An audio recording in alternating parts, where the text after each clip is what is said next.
Greetings to everyone. Skills for survival. இன்னைக்கு என்ன skill பார்க்க போறோம் அப்படின்னா அவாய்ட் லேசினஸ். சோம்பேறித்தனமா இருக்கக்கூடாது. இது நம்ம எல்லாருக்குமே தெரியுங்க. நம்ம இந்த லேசினஸ்ல இருந்து வெளியில வரலாம் அப்படின்னு பார்ப்போம். பட் ஆனா நம்மளால முடியவே முடியாது.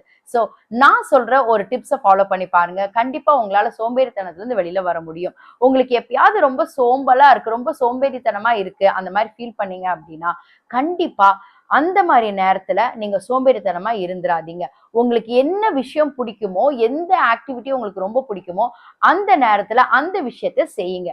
ஃபார் எக்ஸாம்பிள், உங்களுக்கு பாட்டு கேட்க ரொம்ப பிடிக்கும் அப்படின்னா நீங்க அந்த நேரத்துல பாட்டு கேளுங்க. ஆனா படுத்துட்டு பாட்டு கேட்காதீங்க, உட்கார்ந்துட்டு பாட்டு கேளுங்க.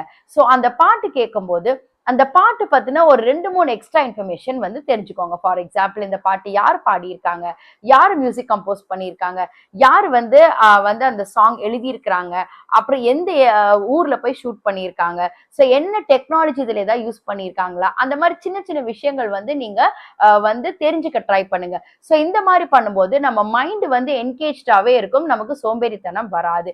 இல்ல எனக்கு பாட்டு கூட கேட்க பிடிக்கல, எனக்கு சும்மா உட்காந்துட்டு இருக்கதான் பிடிச்சிருக்கு அப்படின்னா அது கூட பரவாயில்ல. நீங்க கண்ணை மூடிட்டு அமைதியா உட்காந்து நீங்க மைண்டை ரிலாக்ஸ் பண்ணுங்க. சோ நீங்க சோம்பேறித்தனமா உங்களுக்கு ஒரு இருக்குது அப்படின்ற மாதிரி டைம்ல கண்டிப்பா வந்து சோம்பேறித்தனத்தை என்கரேஜ் பண்ணிடாதீங்க. அந்த நேரத்துல உங்களுக்கு பிடிச்ச ஏதாவது ஒரு விஷயத்த, சின்ன சின்ன சிம்பிளான ஒரு விஷயத்த வந்து நீங்க பண்ணிட்டே இருங்க. சோ இந்த மாதிரி பிராக்டிஸ் பண்ணும்போது நாளடைவுல வந்து உங்களுக்கு சோம்பேறித்தனம் போயிடும். ஏன் அப்படின்னா நம்ம பிசிக்கல் மைண்டையும் பாடியும் ஏதாவது ஒரு விஷயத்துல நம்ம என்கேஜ் பண்ணிட்டே இருக்கணும். அவ்வளவுதாங்க இதுல இருக்க சிம்பிள் கான்செப்ட். ஸோ ட்ரை பண்ணி பாருங்க, கண்டிப்பா வந்து உங்களுக்கு ஒர்க் அவுட் ஆகும்.